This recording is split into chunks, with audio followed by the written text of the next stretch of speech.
নবীজি রাষ্ট্র চালাইছেন, আবু বকর রাষ্ট্র চালাইছেন, সুলাইমান নবী চালাইছেন, ইউসুফ নবী চালাইছেন, তাদের ঘটনা কোরআনে নাই? তখন বেহায়ার মতো কেন বলেন ইসলাম বা কোরআনে রাজনীতি নাই? যেই জমিনে রাজনীতি করার অধিকার মুহাম্মদের উম্মতের আর কারো না। পচা ধান্দাবাজি আর চান্দাবাজি এই জমিনে আর চলতে দেওয়া যায় না। এখন কোরআনের রাজনীতি, মদিনার রাজনীতি চালানো দরকার। আর মদিনার রাজনীতি চালাইতে হলে কোরআন হাদিসের জ্ঞান যাদের আছে, আলেম, তাদের করতে হবে। শুধু রাজনীতিটা ইসলামে নাই। হ্যাঁ, দেশের মানুষ মনে করে ধর্ম আর রাজনীতি আলাদা। সিনিয়র পানি এটা যেমন আলাদা না, চিনির সাথে পানি যখন মিলায় আলাদা আলাদা করা যায়, ঠিক ধর্ম আর রাজনীতি চিনি পানির মতো মিলানো আলাদা না।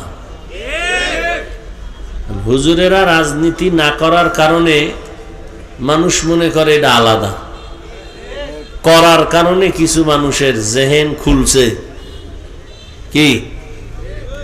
তবে চান্দাবাজি আর ধান্দাবাজির রাজনীতি এটা ধর্মের রাজনীতি না, এটা ধর্ম ব্যবসায়ীদের রাজনীতি। মানে ধর্মের গান গায়, ধর্ম মানে না, বিসমিল্লাহ কইয়া বক্তব্য শুরু কইরা আব্রাহাম লিঙ্কনের গণতন্ত্রের কথা কয়, এরা ধর্ম ব্যবসায়ী। মানে ধর্মের কথা কয় কিন্তু মানে মানে না, বুঝেন না?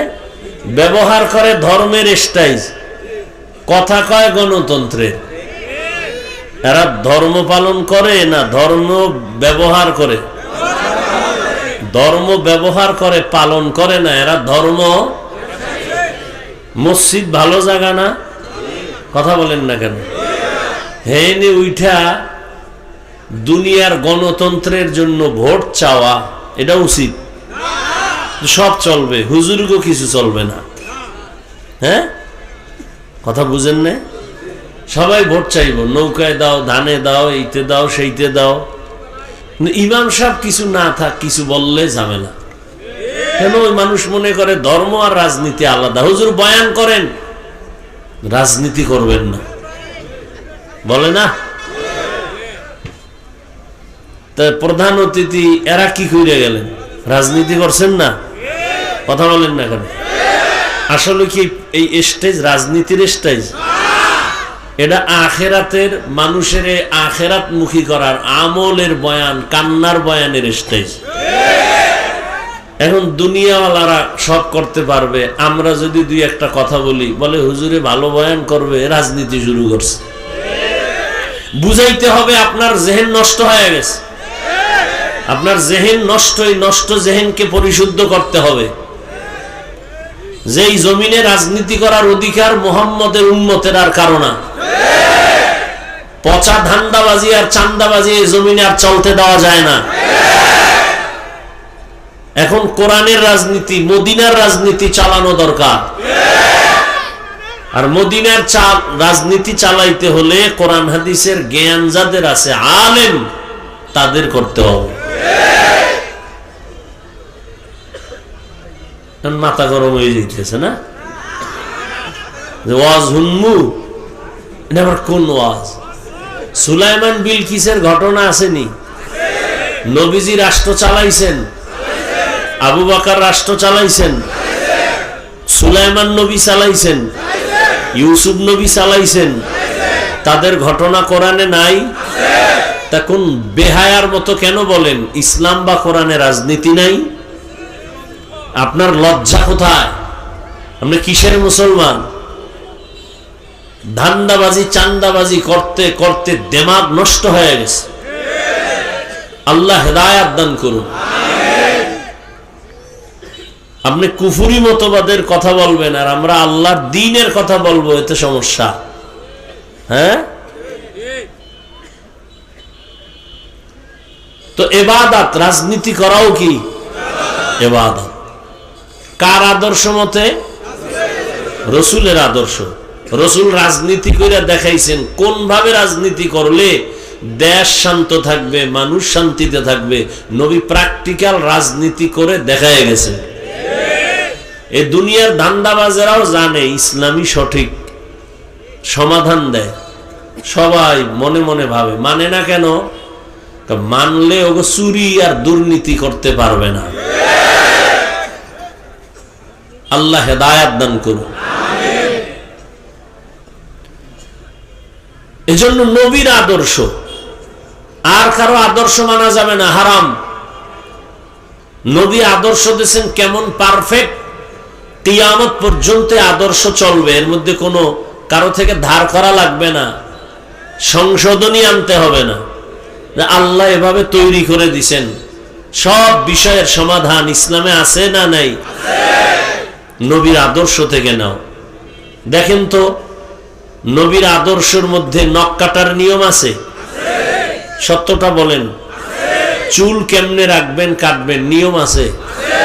দুনিয়ার আর কার আদর্শের মধ্যে নখ কাটার নিয়ম আছে? চুল কাটার নিয়ম আছে? নাই। অতএব পারফেক্ট আদর্শ একমাত্র মদিনার আদর্শ। আপনি কেমনে জুতা পরবেন সেখানেও নবীর নির্দেশনা আছে, আদর্শ আছে প্রত্যেকটা পয়েন্টে। দুনিয়াতে অনেক আদর্শ দেখছেন, দেখা বহু নাপাক খাইছেন, আর কত খাইবেন? আর কত খাইলে আপনার মনের আশা মিটবে? এরপরে তওবা করবেন। এখনো সময় আছে, ফিরেন, মদিনার আদর্শ জীবনের আপন বানায় নেন। কারণ দুনিয়াতে যত আদর্শ সব নাপাক। আব্রাহাম লিঙ্কনের আদর্শ, মাও সেতুনের আদর্শ, লেনিনের আদর্শ, কালমার্সের আদর্শ সব কি? এখানে যদি আপনারা কেউ বলতে পারেন সাহস কইরা, গায়ের জোরে না, যুক্তির ব্যানারে, যে না নবীর থেকেও শেখ মুজিবুর রহমান সাহেবের আদর্শ একটু ভালো, নবীজির থেকেও জিয়াউর রহমান সাহেবের আদর্শ ভালো ছিল, তাহলে আমি হাফিজুর রহমান নবীরটা বাদ দিয়া আমি জিয়াউর রহমান বা শেখ মুজিব সাহেবেরটা নিব, পারবা কেউ বলতে? বরং আমি বলে দিলাম পৃথিবীর সবার আদর্শ নাপাক, একমাত্র মদিনার আদর্শ পাক। দুনিয়ার মানুষের আদর্শ নাপাক কেন? ও খায় নাপাক, ওর দিমাগ নাপাক। 3 বেলা ভাত খাইয়া মদের বোতল নেয়, গাঞ্জা খায়, দাবি করে বুদ্ধিজীবী, চেহারার মধ্যে মানুষত্ব বলতে নাই, জুলুম করতে করতে জালেমের চেহারা হিংস্র প্রাণীর থেকেও খারাপ হয়ে গেছে। একটা হলো সামাজিক জুলুম, আর একটা হলো ব্যক্তিগত জুলুম। পরিবারের সাথে জুলুম, ভাইয়ের সাথে জুলুম, বউয়ের সাথে জুলুম, সন্তানের সাথে জুলুম, প্রতিবেশীর সাথে জুলুম, কর্মচারীর সাথে জুলুম। আছে না নাই? জুলুমের বিচার মরার আগে হবে, রসুলের হাদিস। এজন্য সব আদর্শ নাপাক। কেন? তার দিমাগটাই কি খায়। আল্লাহ নাপাক খাওয়ার জন্য বানান নাই, কিন্তু ও খায়। কুত্তারে যত বিরিয়ানি দেন, ও পায়খানা না খাইলে ওর পেটটা ঠান্ডা। মানুষ কুত্তা না, কিন্তু স্বভাব কুত্তার। ওরে যা বয়ান দিবেন, এরপর ওর সুদ ঘুষ না খাইলে ওর শান্তি নেই। ওর মাইয়া ফলাডির রক্ত হারাম না বানানো পর্যন্ত ওর শান্তি নেই। আল্লাহ হেদায়াত দান করুন। রহমতের নবীর আদর্শ পাক কেন? নবী নিজেই পাক। কেমন পাক? আম্মা জান আয়েশা রাদিয়াল্লাহু আনহা বলেন, রহমতের নবীর ঘাম আমি বোতলের মধ্যে ভরে রাখতাম। এতটা ঘ্রাণ নবীর ঘাম, বড় বড় অনুষ্ঠানে নবীর ওই ঘাম আতর হিসাবে ব্যবহার করতাম। আপনার ঘামের আতরের ঘেরা নাই? হ্যাঁ, পাশে দাঁড়াইলে নামাজ যায় যায় দিন। হ্যাঁ, পোশাকের অবস্থা তো আরো খারাপ। আরে শীত আইছে, গোসলও করবে না, অলুমান গোসলও করবে না ঠিক মতো। স্মার্ট মানুষ, স্মার্ট। কতদূর ক্রিম মাখলে স্মার্ট হয়? সারা রাত করবে মোবাইল লইয়া আকাম। চেহারা সুন্দর হলে কি হবে? দুনিয়ার মানুষ বলে দিন বদলে দাও, পত্রিকায় লেখে দিনকে, এই বেটা মোবাইল বন্ধ করো। মোহাম্মদের উম্মত হইয়া সারছো, নাহলে ঘুমের ভিতরে দেখতা চেহারা নষ্ট হয়ে গেছে।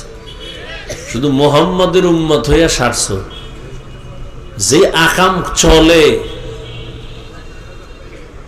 আল্লাহ হেদায়াত দান করুন। কি কথা বলতেছিলাম জানি?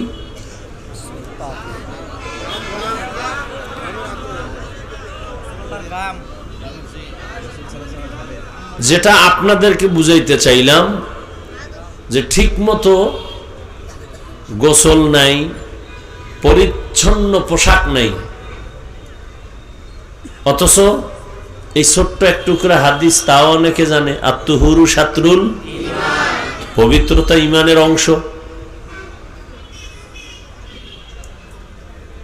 অজু গোসলের কোনো চিন্তা নাই, যেখানে রাত সেখানে কাত।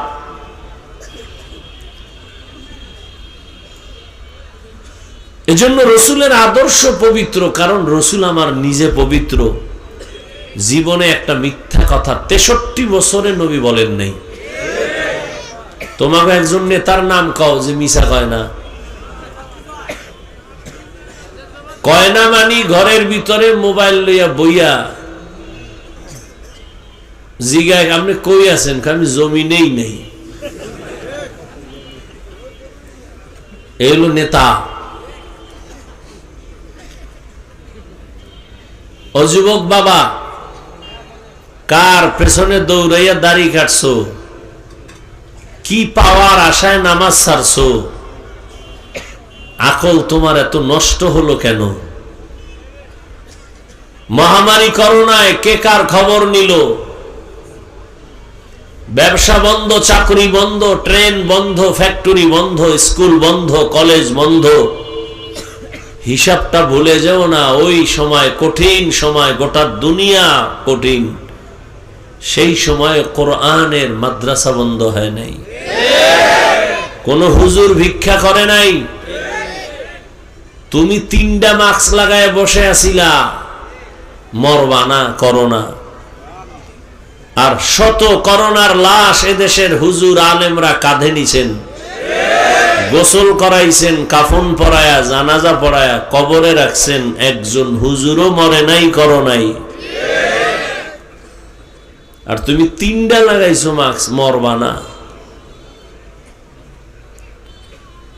এজন্য আমি বলি, এই দুনিয়াতে তুমি যার পিছনে ঘুরা নামাজ ছাড়ছো, দাড়ি কাটছো, এরা সব তোমার দুশ্মন। স্বার্থে আঘাত লাগলে দল থেকে নাম কাটবে না, কল্লা কেটে দিবে। তোমার জীবনের একমাত্র কলিজার আপন বন্ধু যদি কাউকে খুঁজো, আল্লাহর জাত ও সিফাতের কসম, তোমার নিঃস্বার্থ প্রিয় কলিজার বন্ধু শুধু উলামায়ে কেরাম, আর কেউ না, আর কেউ না। এই নজির বাংলাদেশে কম দেখায় নাই। রোহিঙ্গাদের সামনে ওলামায়ে কেরাম যেই পরিমাণ সহযোগিতা করছে, কোন স্বার্থ। অন্য যারা করছে এনজিওর গোষ্ঠী পাগল হয়ে গেছে হেডির অবদলে নেওয়ার লেগে। কিন্তু হুজুরেরা নিঃস্বার্থে হালাল 1 টাকা হারাম নাই, নিজে কম খাই ওই টাকা রোহিঙ্গাদেরকে দিছে। এরপরেই যত বন্যা দুর্যোগ, প্রত্যেকটা ক্ষেত্রে উলামায়ে কেরামের অগ্রণী ভূমিকা, হালাল পিওর অনুদান। ছাত্র জনতার বৈষম্য বিরোধী আন্দোলন সফল হয়েছে, সেদিন উলামায়ে কেরাম ছাত্র নিয়ে মাঠে নামছেন। যেদিন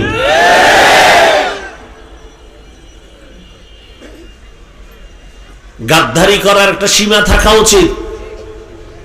পদে পদে আলেমদের সাথে বেয়াদবি, আজকে তার ফল ভোগ করতেছে ওই জাতি, যে আলেমদের সাথে বেয়াদবির পরিণাম ফল কি হয়। কার পেছনে ঘুরে নামাজ ছাড়ছো বলো? কার পেছনে ঘুরে তুমি দাড়ি কাটছো? কারণ কি? কি পাওয়ার জন্য?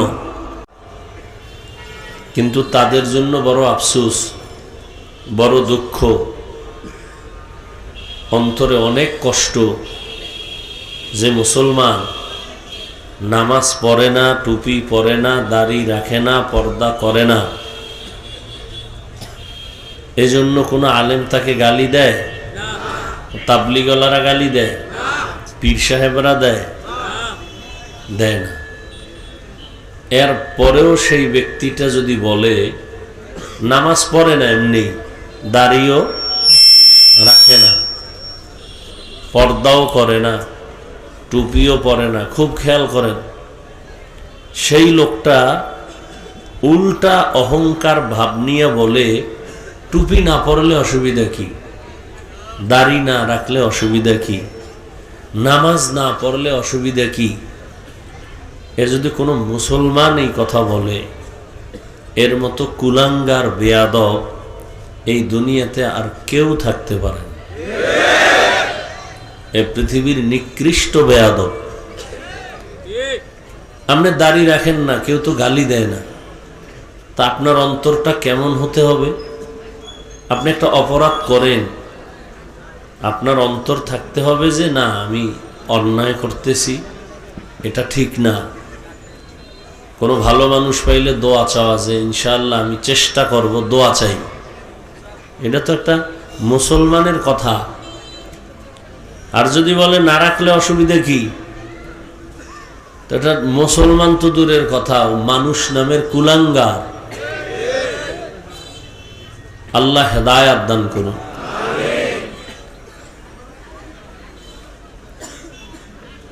তো আল্লাহ পাক আয়াতে বলছেন, আমি মানুষ এবং জিনকে দুনিয়াতে বানাবার বা পাঠাবার একমাত্র কারণ, তার জীবনে একটাই কাজ, আর কোনো কাজ নেই। যে মানুষ আমি বানাইছি, এ মানুষের কয় কাজ? ওয়ামা খালাকতুল জিন্না ওয়াল ইনসা ইল্লা লিয়াবুদুন, একটাই কাজ, ইবাদত। কি সেটা? ইবাদত। ইবাদত কি? খুব খেয়াল করেন, অনেকের ধারণা ইবাদত মানে মসজিদ আর মাদ্রাসা। সারা রাত্র জায়নামাজে তসবিহ টানবে, সারাদিন রোজা রাখবে, জিকির আজকার করবে, তেলাওয়াত করবে, এটা ইবাদত। ভালো করে বুঝেন, জীবনে মানুষ দুনিয়াতে আসা থেকে মৃত্যু পর্যন্ত যা করবে সব ইবাদত। সব। খানা খাওয়াও ইবাদত, ঘুমানো, কেউ হাসি দিবে তাও ইবাদত, কান্না করা ইবাদত, ব্যবসা করা ইবাদত, চাকরি করা ইবাদত, জীবনে যা করবে সব কি? ইবাদত। তবে মন গড়া করলে হবে না। জীবনে যা করবে ইবাদত হওয়ার জন্য দুই জিনিস লাগবে। কয় জিনিস? এক নম্বরে লাগবে পরিপূর্ণ আল্লাহ পাকের সন্তুষ্টি, দ্বিতীয় লাগবে মদিনাওয়ালা নবীর তরিকা, আদর্শ। কার আদর্শ? বলেন, কার আদর্শ? রাহমাতুল্লিল আলামিনের আদর্শ। আল্লাহকে খুশি করতে গিয়া নবীর তরিকায় যা করবে সব। বাথরুমে যাবেন নবীর আদর্শ মতে, ইবাদত। নবীর আদর্শ মেনে পানি পান করবেন, ইবাদত। নবীর আদর্শ মেনে স্কুলে পড়বেন, ইবাদত। নবীর আদর্শ মেনে ডাক্তারি পড়েন, ইবাদত। নবীর আদর্শ ঠিক রেখে ঘুমাবেন, বিয়া শাদী করবেন, সব ইবাদত। শুধু রাজনীতিটা ইসলামে নাই। হ্যাঁ, দেশের মানুষ মনে করে ধর্ম আর রাজনীতি আলাদা। চিনি আর পানি এটা যেমন আলাদা না, চিনির সাথে পানি যখন মিলায় আলাদা আলাদা করা যায়। ঠিক ধর্ম আর রাজনীতি চিনি পানির মতো মিলানো, আলাদা না। হুজুরেরা রাজনীতি না করার কারণে মানুষ মনে করে এটা আলাদা, করার কারণে কিছু মানুষের জেহেন খুলছে কি। তবে চান্দাবাজি আর ধান্দাবাজির রাজনীতি এটা ধর্মের রাজনীতি না, এটা ধর্ম ব্যবসায়ীদের রাজনীতি। মানে ধর্মের গান গায়, ধর্ম মানে না, বিসমিল্লাহ কইয়া বক্তব্য শুরু কইরা আব্রাহাম লিঙ্কনের গণতন্ত্রের কথা কয়। এরা ধর্ম ব্যবসায়ী।